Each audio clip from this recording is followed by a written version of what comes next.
dipyn o sioe.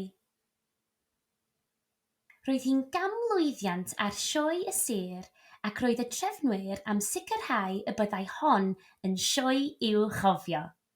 Roedd yna fwy o stondinau nag erioed o'r blaen a mwy o gystadlaethau.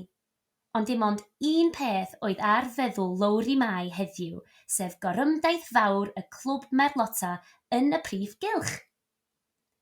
Pwmpiau adrenalin drwy ei gweithiennau a theimlau mor effro a'r gog ei bod wedi codi yn gynnar iawn i baratoi parddu ei Merlin bach. Sgleiniau ei got fel darn o lo ac roedd y seren ar ei dalcen a'i bedar hosan wen yn disgleirio diolch i'r sialc y bun ei rhwbio arnynt. Edrychai ei garnau yn smart iawn wedi ei gochuddio mewn olew du ac roedd ei fwng wedi ei fwndelu yn res o blethiadau twt gyda rhibannau lliwgar. Plethwyd ei gwnffon hir yn daclus iawn gyda rhibannau o liwiau'r enfys. Parddu oedd ei cheffil cyntaf, a brynwyd iddi mewn mart lleol. Cofiodd Lowri fel y tostyriodd ato wrth ei weld yn cael ei giro o gwmpas y cylch gan ddyn milain iawn yr olwg. Gwyddai os na fyddai yn perswadio ei rhieni i'w brynu iddi, y byddai ei fywyd yn un treienus iawn. Erbyn hyn, wedi misoedd o ofal ac ymynedd a digon o gariad, roedd Lowri a Parddu yn ffrindiau pennaf. Edrychai Lowri hefyd yn smart o'i cho yn ei ffrog sequins las golau, ei gwallt yn syrthio yn fodrwyau tywyll o gwmpas ei ysgwyddau o dan ei het sidan las dywyll.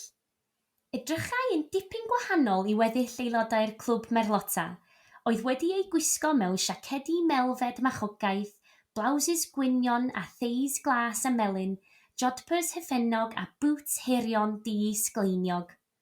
Ond roedd reswm da am hynny, ac roedd wedi gorfod swnio'n dipyn ar Mrs Bowen, arweinydd y clwb Merlota, i'w gadael i berfformio ei sioe unigryw. Dydw i ddim yn siŵr, Lowri fach, oedd ymateb Mrs Bowen ar y dechrau. Dydy hyn ddim yn ran arferol o weithgareddau'r clwb. Nawn ni ddim eich siomi, a ddo, plediodd Lowri. A do, fe gaffodd ei ffordd yn y diwedd. Y gwir amdani, oedd nad oedd campau arferol y clwb Merlota yn gweddi rhyw lawer i Lowri a Parddu. Doedden nhw erioed wedi llwyddo i gael rownd glir yn y neidio. A dweud y gwir, Lowri fyddai'n hedfan dros y clwydi gan amlaf gan fod Parddu yn tueddu i stopio yn stond o flaen y polion mewn ofn gan daflu ei farchog yn bendromwngl dros ei glistiau. Doedden nhw fawr gwell ar y cystadlaethau dressage y chwaith ac yn cymryd troion anghywir drwy'r amser. Roedd yr merlogampau yn anobeithiol gan byddai Lowri wedi gwllwng yr wy o'i llwy ar ôl chydig fetrau. Ond roedd Lowri a Parddu wedi bod yn ymarfer ei sioe arbennig ers misoedd, a hynny gyda help Lorenzo Lôn isaf. Hen ŵr oedd Lorenzo yn byw mewn carafan ar ddarn o dir oedd yn ffinio gyda thyddyn Lowri a'i theulu. Doedd neb yn y pentref yn gwybod ei hanes, a doedd teulu Lowri heb dorri gair gydag o, nes y diwrnod hwnnw pan folltiodd Parddu wedi i feic modur ei ddychryn. Cododd Parddu ar ei draed ôl a thaflu Lowri o'r cyfrwy cyn carlamu i ffwrdd. Llwythodd Lowri i redeg adref i gael help, ond diolch byth pan oeddent ar fin ffonio'r heddlu, daeth Lorenzo i fyny'r lôn gan arwain Parddu. Cafodd wahoddiad i'r tŷ am baned i ddiolch iddo. Ac am brenawn oedd hwnnw, yn gwrando arno yn adrodd ei hanes yn gweithio gyda cheffylau syrcas, roedd wedi teithio i 4 ban byd. Daeth Lowri, Lorenzo a Parddu yn ffrindiau mawr, a phob prynhawn Sadwrn byddai'n dod draw i roi gwersi i'r ddau ohonynt. Ac mewn dim o dro, roedd hi'n amlwg bod gan Lowri a Parddi dalent naturiol pan oedd hi'n dod at gampau syrcas.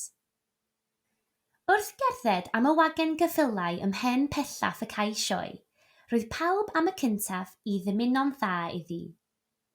Gweryrodd Parddi yn isel wrth weld Lowri yn cerdded tuag ato. Roedd o wedi blino sefyllian. Dyma ni, par.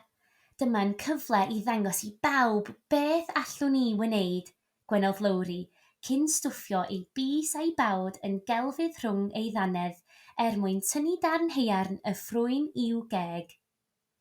Popeth yn barod? Daeth llais o diol y trelar ac ymddangos wyneb Lorenzo, ei lygaid clen yn gwenu. Ydyn, nodiodd Lowri gan neidio yn ysgafn ar gefn ei cheffyl. Bring, bring, canodd y gloch ac i ffwrdd â nhw. Poblwc gweiddodd pawb ar ei gilydd wrth drotian i mewn i'r prif gylch gyda Lowri a Parddi yn ei harwain. Dechreuodd rai o'r griw neidio dros bolion croes coch a gwyn, dim problem. Gleidio dros y giat, taclo'r teiars yn ddi-drafferth. Yna, dechreuodd criw arall perfformio merlo gampau gan wibio fel y gwynt gan gario wyau ar ddwyau heb ei gollwng. Nesaf, tro Lowri a Parddi. Gwasgodd Lowri ystlys Parddi yn ysgafn ac i ffwrdd ag o ar garlam gwyllt o amgylch y cylch. Yna, yn sydyn, smaliodd Lowri ei bod yn syrthio o'r cyfrwy, ond roedd ei throed dal yn ei lle a chododd ei hun yn gelfydd i'r cyfrwy a sefyll i fyny ar un droed ar gefn Parddi.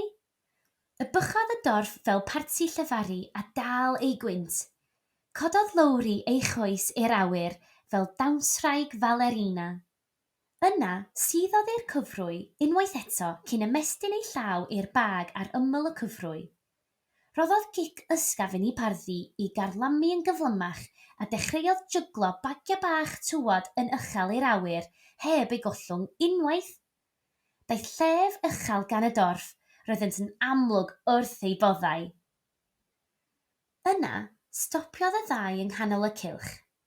Llithrodd Lowri o'r cyfrwy a gyda chwip dechreuodd dapio carnau Parddi yn ysgafn a dechreuodd yntau ddawnsio fel petai'n gwneud dawns y glocsen.